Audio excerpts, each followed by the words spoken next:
Hey everybody, this is Minion Soldier, and as promised, here's the first of my Tier 8 Armored Warfare videos, and this is the C1 Ariete. Now, the C1 Ariete, I'm sure I'm mispronouncing it by the way, I apologize to the Italian viewers, is a basically a tank that sits on the British line. It sits in between the Challenger 1 and the Challenger 2, the Challenger 1 being Tier 7, the Challenger 2 being Tier 9. So I'm not sure if there wasn't some shared development in between the nations which led to the C1 Ariete, and that's why they're all bunched in together. But overall, the C1 Ariete is a good tank. I enjoyed it. I enjoyed playing with it. Now up ahead here, the game does kind of lag just a little bit. You'll see it again in another video when I take this position. I guess there's something about all this foliage. It just kind of gave my computer fits for a little bit. And so I kind of got out of this position and just said, okay, no, this is wrong. This isn't working. But overall, it's a fun tank to play. Now this is bone stock. This tank is basically as you get it when you basically as you unlock tier 8 day one, very first time you take this thing out of the box, this is the tank that you have. So it doesn't have, I guess, all the armored cages, all the additional explosive reactive armor, improved engine, improved penetration shells. It doesn't have all that. This is bone stock. And it performs very well. Uh, I'm not sure if there wasn't maybe some additional, ERA plates or something like that that you could put along the sides that would have prevented me from taking that damage, or maybe just if had I not played like a complete idiot, that would have also prevented the damage. But overall, it's a fun tank to play. It's responsive. It angles up, to face a new threat very quickly, as you just saw. It's it's fun to play. It's fun to drive. The gun hurts. It does a lot of damage. It gets the job done, and it gets the job done well. Now that's one of the big differences between this game and World of Tanks, is that when you unlock a tank in World of Tanks, even in the later tiers, I mean, you've gone through 120, 150,000 experience, you've unlocked a tier 9 tank, and you get it, and it's dog shit. It sucks. And you're sitting there going like, dude, I just did almost 200,000 experience to get to this tank, and it sucks. Like, and you realize, oh no, no, no, you gotta upgrade the engine, you gotta upgrade the gun, you gotta upgrade the turret, and once you got all those things upgraded, then it's actually like a really great tank, and it really performs. But bone stock, it's atrocious, it's terrible, and it just it's just this thing that goes on continuously and continuously and continuously, unless the main feature of your tank is amazing hull armor, which it comes with stock. Then generally in World of Tanks, unlocking a tank, some people go like, yes, I finally got my Leopard prototype, yeah, and then you realize, oh man, the gun is actually kind of horrible.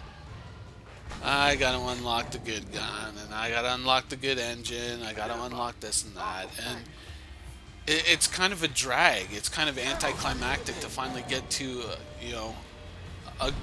the next tier, only to realize that, your work has just begun, and you've actually got another 150,000 experience to go in some cases before you actually get a tank that's enjoyable.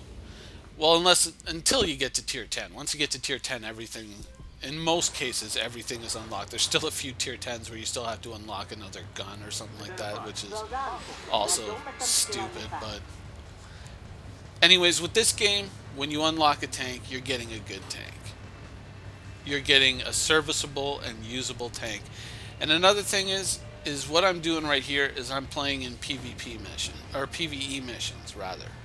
So I'm here with a group of 5 people, and we're running missions together, and we're earning experience and getting progression from this, and we're actually earning experience and getting credits at a decent rate. It's not like massively reduced, sort of like, oh, if you don't play PvP, then you're gonna have to work for months just to unlock, a tier 4 tank. No, this is all like perfectly enjoyable and fun.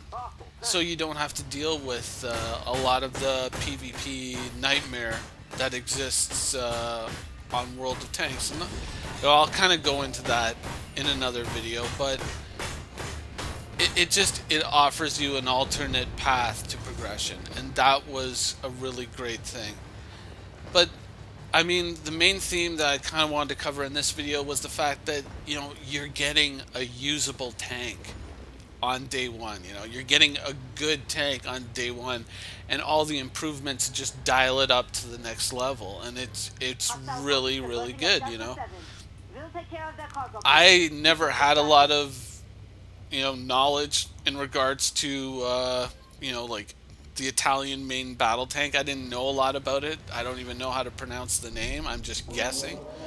But I was able to get in this thing and do really good and make a solid contribution to my team with this tank. And I'd never driven it.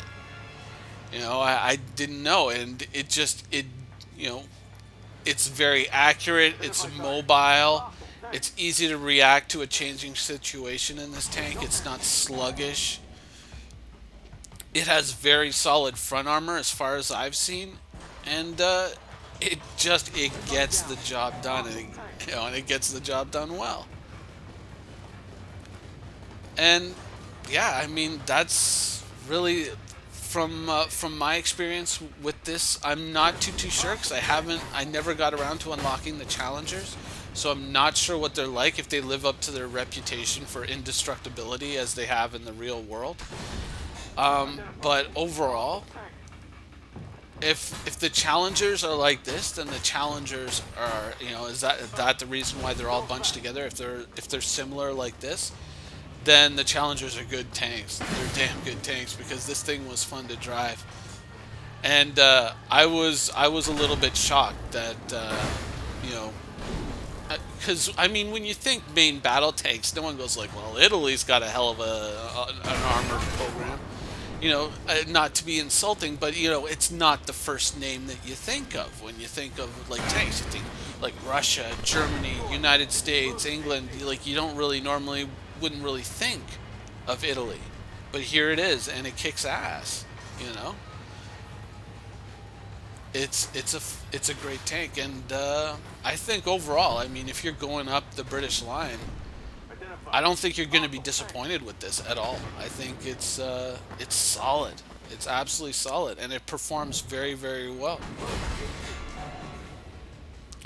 So anyways, I'll just let the rest of this battle play out. You can, of course, see the experience and credits earned. I had turned on premium on this account, basically because it cost me nothing, and so I could test out what the rewards were like at this stage of the game. And so you'll get to see all that, and I will go ahead and start working on the next video. Enjoy.